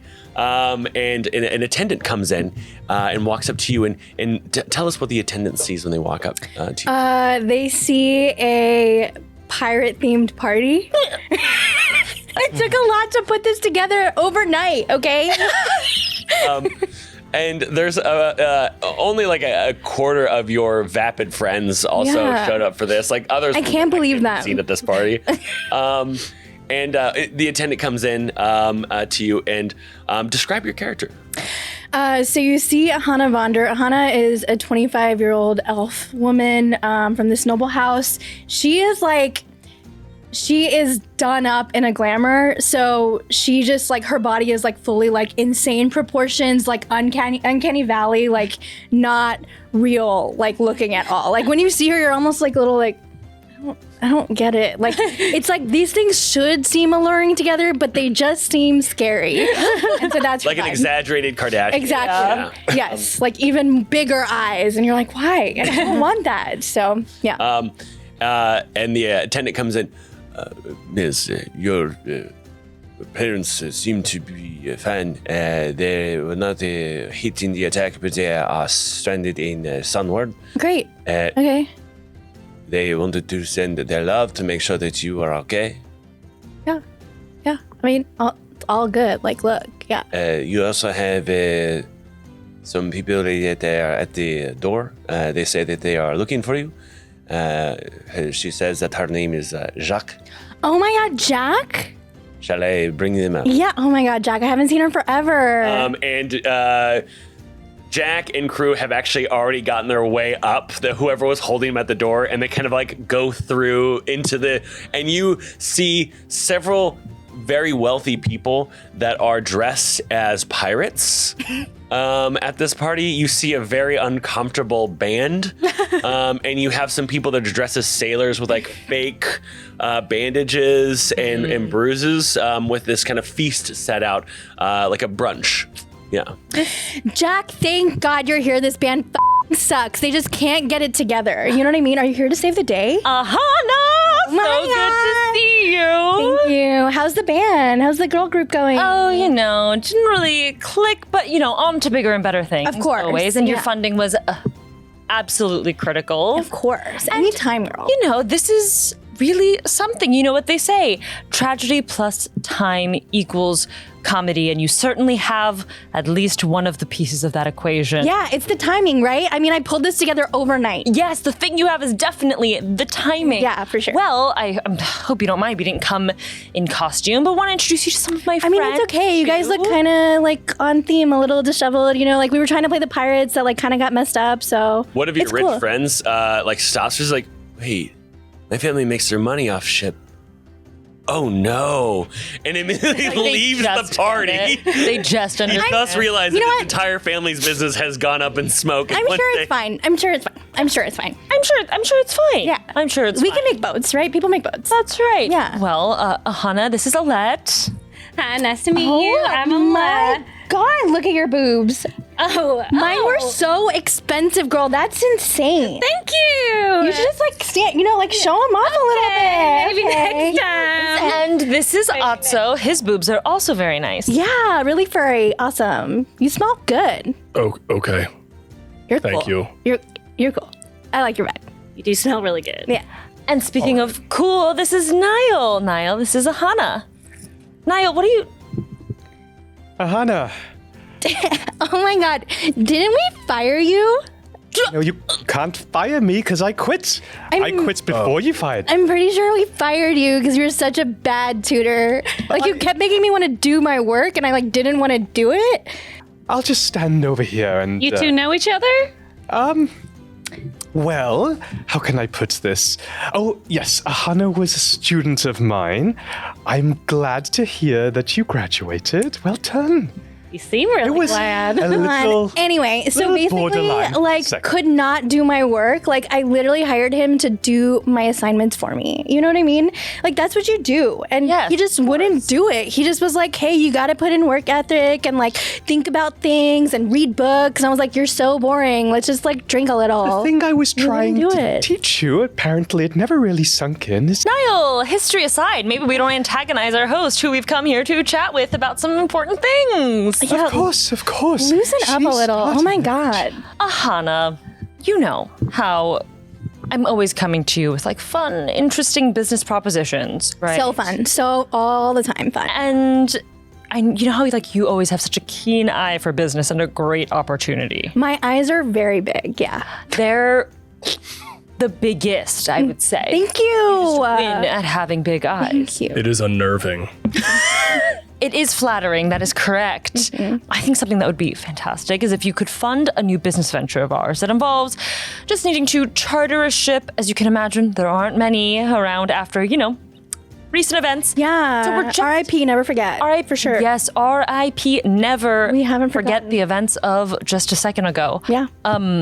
We are just looking for a small cash investment and endowment of 150 gold pieces. Girl, you know I got you. That sounds so fun. So down to go grab the money and give it to us, and then we'll just head over to the... And maybe like a couple bags too, because I can't just come empty-handed. You know what I mean? I don't think we need a couple bags for the gold. No, we'll just grab it and go. Jack, if we could just give me one moment, Ahana.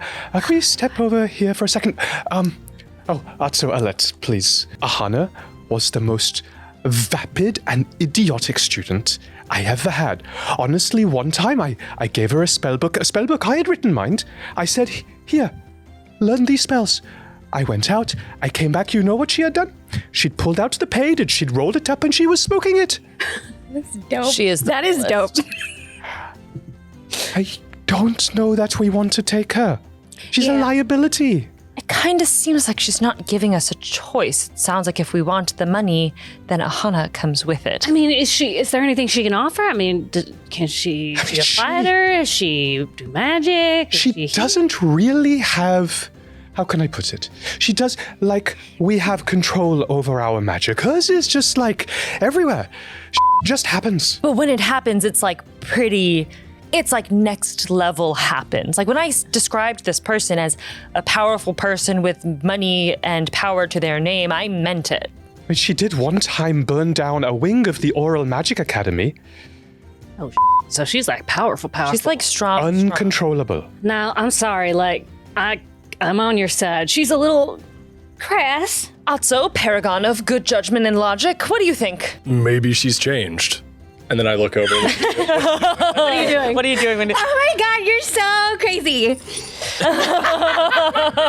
And if she hasn't changed, it sounds like she's still very strong. she's consistent then? I think what we actually need to talk about here is, do we have 100 gold or not? I do not. I have 1 gold. I mean, what's the worst that could happen? And as you say that, there is a bunch of people that have kind of gathered outside the villa that you can now start seeing from the terrace that are booing at the estate. And you see like it looks to be like some some rotten vegetables are kind of being hucked in the direction of the house. From what you can hear in the chatter, it seems like her family has increased the prices already on a lot of their goods to take advantage of the inflation because of the attack. That's so messed up. Instantly. Sheesh. It's bad. It's bad. Damn. Hannah, should we maybe get out of here? Like I'm walking out and there's like this like hover of like 10 bags following behind. And I'm like, okay, yeah, I'm ready. Let's go. For sure. We're not going to be gone for that long. I mean, I think that the journey is a few days by ship. That's dope. I need all of this. It's like, yeah, for sure. Just the basics, you know? Yeah, this is like all my basics. Like I brought them all because like you never know. Like I change my outfit probably like once every 10 minutes. It's true. It is exhausting to watch. But honestly, so watch. Ew. Well, I mean, you don't watch the outfit. You know what I mean. You know what? Niall. Okay, for sure. What? Clocked. What? Clocked. That's cool. You're paying for the cargo. You can bring whatever you want. Let's just, I think, go. Let's just go. Yeah. You don't even know where we're going, and you're down for it, and I love that. I'm down for anything. As you exit through a servant's entrance to kind of avoid the crowd that is forming outside of your family's estate and start heading towards the Temple of Lyanda. And the Temple of Lyanda is swarmed as there's bodies being brought in for death rites. I would like you to roll me a history or a religion check, Alette. History. Yes, that is a 15. A 15. Okay. So you realize what it's actually going to take to get this scroll. Lyanda the sisters of Lyanda are very particular over who can be issued these scrolls. You will be put in front of a sister. You will be under a truth tell. You'll have to fill out a form about who the scroll is to be used for and the questions you plan to ask them. And this is in an attempt to prevent people from committing fraud or stealing from those that it doesn't belong to. Because you could easily pretend like, hey, I'm actually your brother, and like, where did all our wealth go? That became a big problem. So this is one of the regulations, a little bit of bureaucracy that the temple has to issue these scrolls. The only other thing they don't have the best security. I was just going to ask that. I'm like, is it Currently, stealable? because of all of the people who have been lost to this attack. Mm-hmm. So there are 2 ways you can go through with this. As we walk up, I like kind of like see maybe like the tribunal area, and I'm like, oh. And like kind of like walk back out, and I'm just like, I totally forgot that they actually cast a zone of truth on you, and they make you tell them who you're going to ask and what questions you're going to ask. So if we try to buy the scroll, we basically have to tell them the entire plan, and unless somebody has magic to counteract that without them knowing. I mean, I could cast Counterspell, but I think they would know. They would know for sure. Do you think they'd actually believe what we're doing? I mean, if you're compelled to tell the truth, I don't know that we have much of an option. So here's the other thing, and I'm not suggesting that we do this. I'm just saying that's another possibility. I mean, they have so many of these scrolls. yeah, if I Probably can steal it. They probably.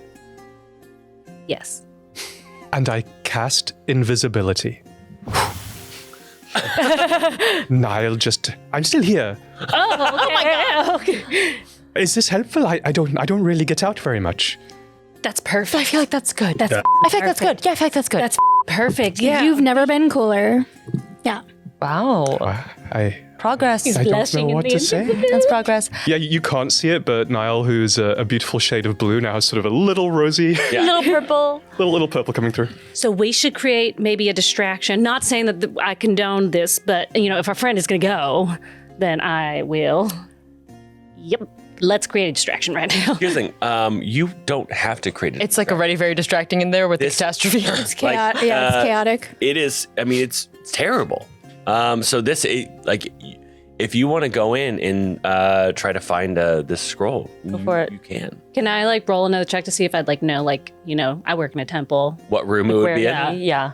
I wouldn't know the exact layout, but I'd be like, look for a records room or look for The spells room. the basement or something. Yeah. You can go and roll me a religion check. Okay.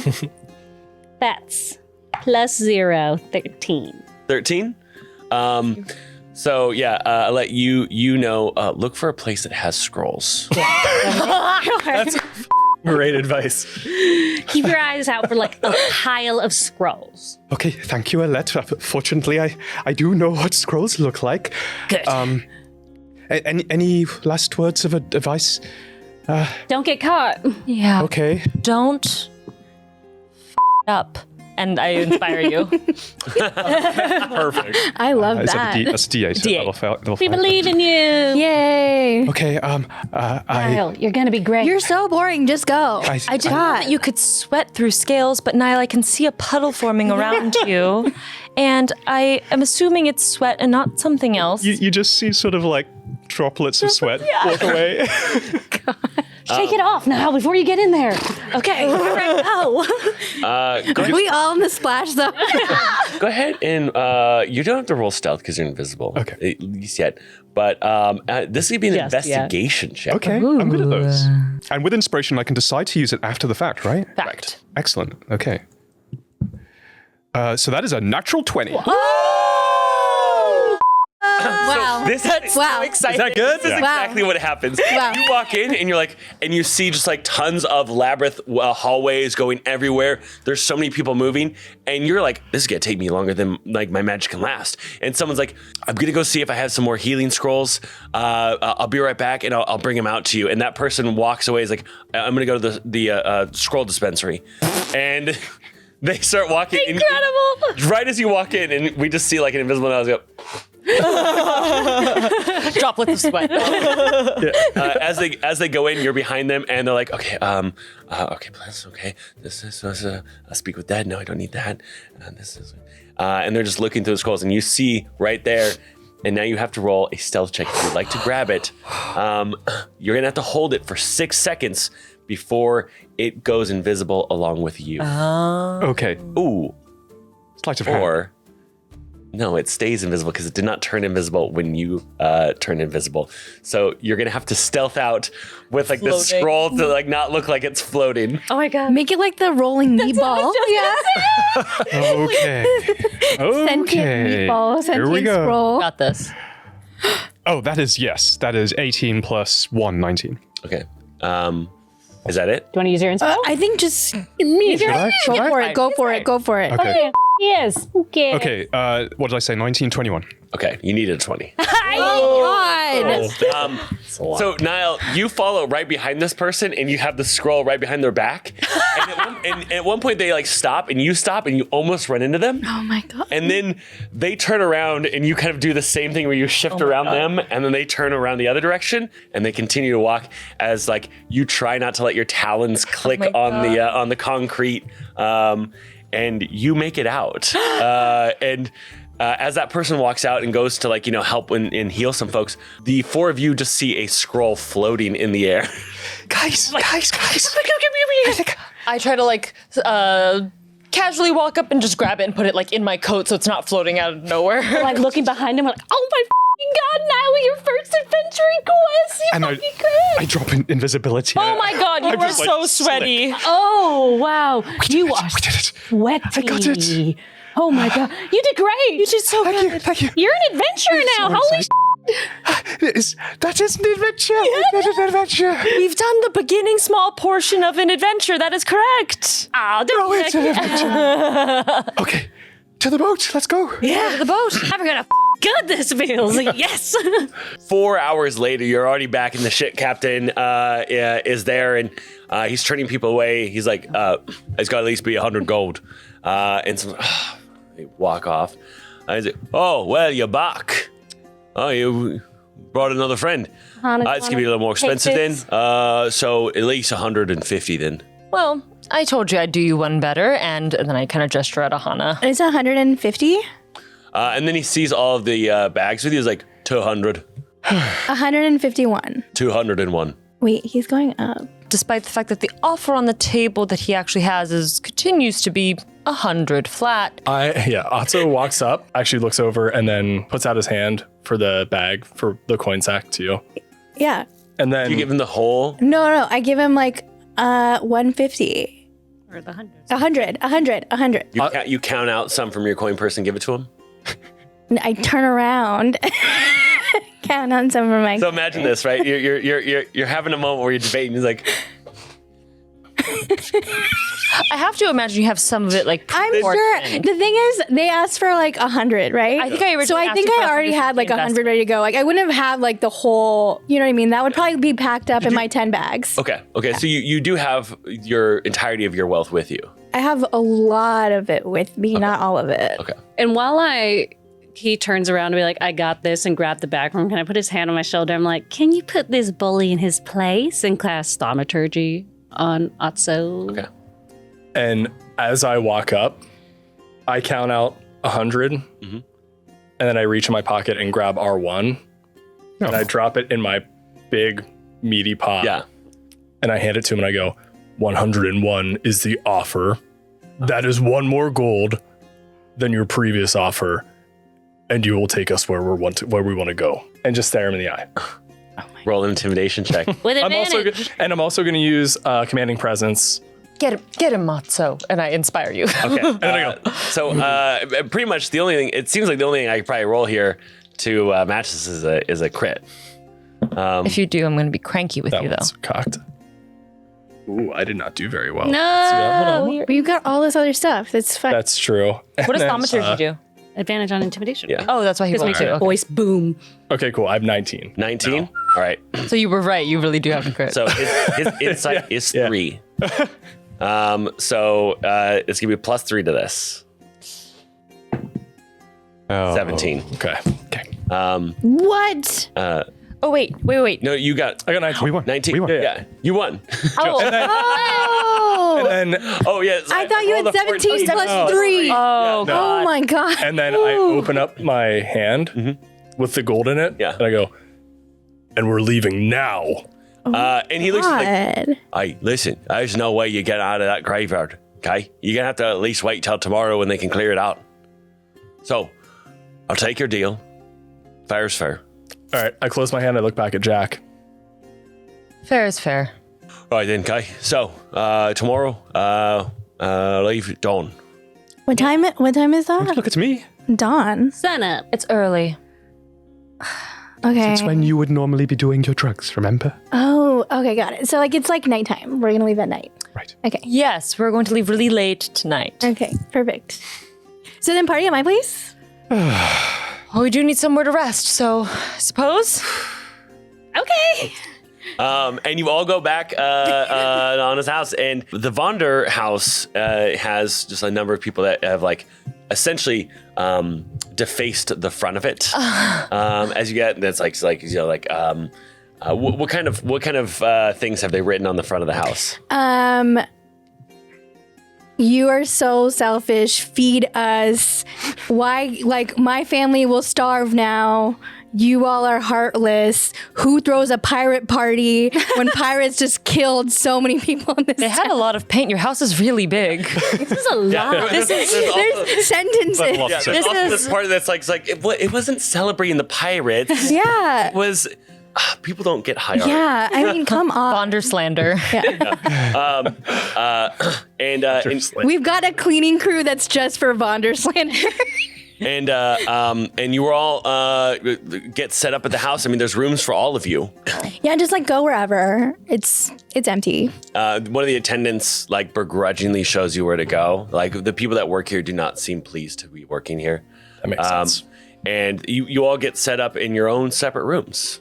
Your room has a beautiful view. It's better than your home, and it's quite cushy. But you also notice that there's kind of a thrum that is coming from your bag. It's a book that you have.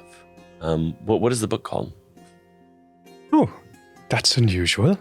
I wasn't expecting that, I say to myself. The book is called... it's a good question. What is the book called? I would say the book is called Fine Correspondence. Fine Correspondence. And as, when it thrums, you know that means that like someone has written in it. You open it up, and this book is an exchange of different people that are all writing in a shared book. And when they write on something, other people can write. This is actually just a magical forum. That's what this is. This is a magical forum. Reddit. It's Reddit, Or yes. girls from the early 2000s know. Yeah, just Slam literally book, notebook. slam book. Yes. It's like a live journal with comments. Yes. But you see, as it's flipped through, the camera sees see your picture. the Benevolent Society of Draconic Studies. And there's a bunch of correspondence in here about what people have learned about dragons, their love for dragons. And there's a new message like, Nile, your shop was closed. Are you okay? I pause for a moment, and this is a book where you have a magical scribe that comes with it. And I write back, yes, doing great. I think something really good is about to happen. If you need anything, just help yourself via the back entrance. Everything should be fine. And then I close the book, and I look in the mirror, and my eyes meet my own eyes, and I trace the horns that come out of the eye sockets and go back behind the skull. My nostrils flare a little bit, and there's a little crackle of lightning that sometimes happens, and I release a contented sigh. And as you kind of get ready for rest, and everyone else just stays up, catches up, has a drink, ends up, getting some sleep. Can I do one thing before we go to sleep? Sure. So as I'm like sitting on my bed and like a little too big for it. Yeah. No. This is a wealthy person house. So it's like a full on. Okay. Yeah, nice. there's kings here. That's even better then. So I'm real stretched out. Yeah. And Otso never starfishes on a bed. no, he's never had the opportunity. I lean over and hit the wall next to me a couple times and go, Jack, can you hear me? This place is huge. Okay. And then I lay down to go to sleep. I just want to make sure like Jack can hear me and I can hear Jack Aww. within proximity. Love it. Cute. And then you drift off to sleep. Please roll me a perception check with disadvantage. Does it have to be with disadvantage? If you're asleep, I believe so, yeah. Okay, that makes sense. I don't have to like it though. That seems fair. 4. 4. Oh, Jesus. Alette, you're the only other person that can roll a perception check. With disadvantage? Disadvantage. What's going on? What am I? God. It's like a 7. Oh my God. What don't we Better see? than mine. Now just tell us, Devin. Tell us what we don't see, Devin. Thing with consequences. While you're sleeping, Stop looking at me. Jack, faintly, 2 rings in your bag glow for a hot second. And we see a shadow-like smoke onto the terrace. And we see someone stand up, 2 daggers drawn. And then we see, another one, but they are a little bit in the air and they kind of like land quietly. And they look around and they move over to your bags. And they see the 2 rings and they see that you're a sleeping form. One grabs up the papers and begins to leave. And the other one walks over to you and pulls the knife out of its scabbard. That's one tonight's episode. Wow! What? That's my friend. I hate you. That was terrifying and cool. We forgot about the ring. Totally Oh my god! Wait, hold on. It's canon. I said that I was awake partying. I could have perceived this. You were drunk. You were also. Yeah. Yeah, but the house is so he has big. eyes open. Her eyes are big. We already made that You guys canon. are right. I just imagine that your room was shared by mine on the left, yours on the right. Yeah. You are like leagues But I away. still hate it. Because you checked. Oh man. Oh my god. Hey everyone, it's your Dungeon Master Devin. I play the goodies and the baddies, and thank you for tuning in and listening to Treasure Hunt. If you want to support the show, the best way to do that is to head over to our Patreon at patreon.com/Total Party Chill. And if you join us on Patreon, you'll get all of our episodes early, uncensored, with no ads. Otherwise, you can share this with your friends, your family, and your enemies. Thanks so much. I'll see you next week. Grab your rogue friend, a ranger, and some casters. Time to roll, have a good time, but don't burn down the tavern. Let's burn down the tavern. Time for total party chill. There's a critical hit, critical fail.